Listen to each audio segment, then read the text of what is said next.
Bonjour ou bonsoir à tous, selon là où vous nous recevez. Aujourd'hui, nous voulons aborder un sujet parlant des dieux d'Afrique ou les dieux des Africains et le Dieu de l'Occident. Nous entendons les gens dire que les Européens ou les Occidentaux nous ont détournés de nos dieux, donc plusieurs dieux, et ont apporté leur Dieu, qui se dit bien au singulier. Ceci sous-entend que le Dieu qui est connu dans le christianisme comme le Dieu créateur du ciel et de la terre et de tout ce qu'il renferme est le Dieu des Européens. Est-ce que cette pensée est fondée ou c'est juste un argument pour refuser de croire en son créateur? Nous n'allons pas aborder le sujet dans les détails, mais je voudrais juste attirer l'attention de quelqu'un qui m'écoute sur quelques passages des Écritures, ayant déjà prouvé que la Bible est digne de confiance, donc nous pouvons nous baser sur elle pour tout ce que nous aurons à faire. On va considérer quelques passages dans la Bible. Le premier, c'est dans le livre des Actes, au chapitre 16 et au verset 16. Nous avons la mission de l'apôtre Paul devant nous. Paul est un citoyen romain et il est juif en réalité, juif de naissance. Il est un disciple de Jésus après que Jésus soit quitté et il est évangéliste et apôtre. Donc ici, dans le chapitre 16, nous voyons l'apôtre Paul arriver dans une ville qui s'appelle Philippe ou bien Macédoine. Et nous sommes bien en Europe. Qu'est-ce qui se passe au verset 16?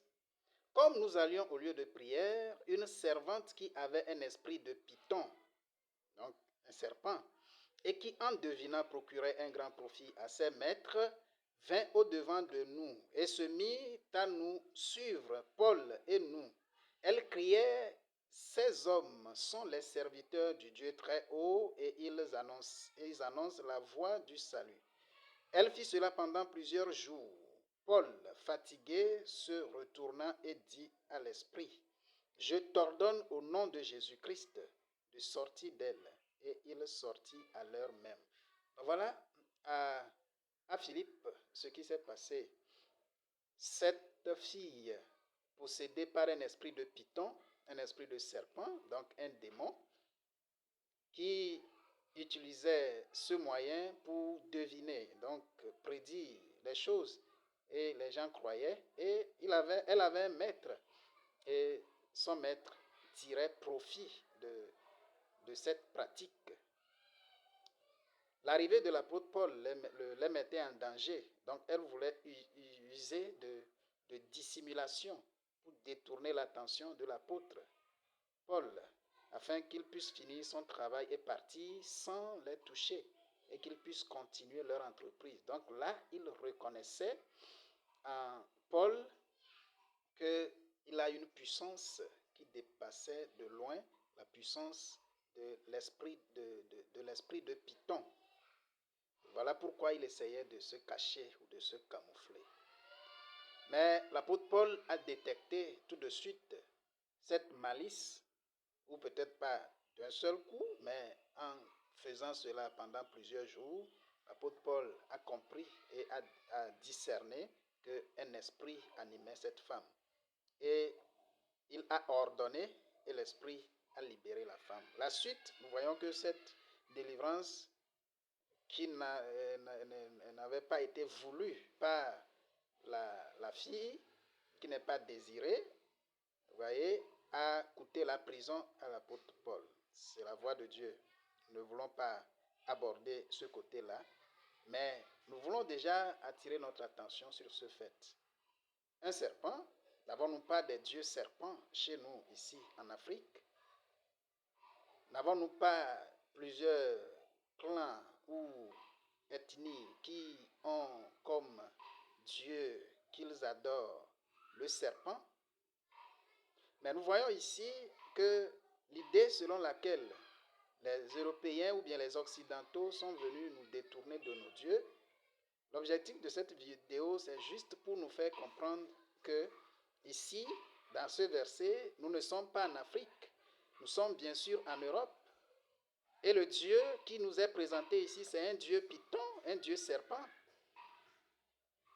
Et celui qui est l'ouvrier employé par Dieu pour faire taire cet esprit de python n'est pas un Romain, ni un Européen, ni un Asiatique. L'apôtre Paul, celui qui a été avec Jésus. Nous avons dit qu'il est juif de naissance. Il a aussi acquis la nationalité romaine. Mais c'est en tant que juif qu'il est en mission en train de parler à ce peuple ici. Donc l'Europe est bien sûr, a aussi pour Dieu l'idolâtrie, les idoles, un serpent. Et eux aussi, ils ont eu besoin de l'évangile qui parle du seul vrai Dieu créateur. Tout comme l'Afrique aussi, avec ses multitudes de dieux, a aussi besoin qu'on lui annonce le salut qui s'obtient par la foi en un Dieu sauveur qui s'appelle Jésus-Christ.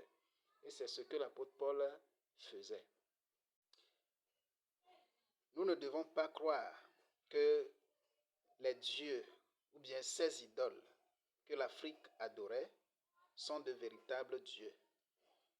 Nous ne devons pas croire que le seul vrai Dieu qui nous est présenté dans la Bible et que le christianisme, en qui les chrétiens croient, est le Dieu, entre guillemets, des Occidentaux. Vous avez vu à l'arrière-plan plusieurs images des idoles. Vous voyez, là, c'est un Dieu indien. Vous voyez l'image, ça parle. Et ici,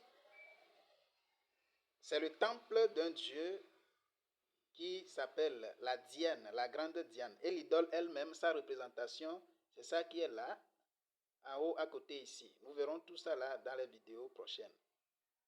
En bas ici, et là, les trois autres images, ce sont des images de dieux africains. Ce sont des images que j'ai téléchargées sur l'Internet pour nous. Donc, dans cette première vidéo, voilà ce que nous allons considérer. Mais dans les vidéos qui viendront, on verra les passages qui nous parlent de ce Dieu-là, la grande Diane, et d'autres passages aussi qui nous montrent que l'Occident a pour Dieu, ou avait aussi pour Dieu, les idoles. Et des idoles vraiment de valeur aussi, plus que ce que nous avons en Afrique, le bois et la terre. Nous voyons déjà l'idole là, ici, hein, en argent. Et ici, nous voyons la beauté. Est-ce qu'on voit donc?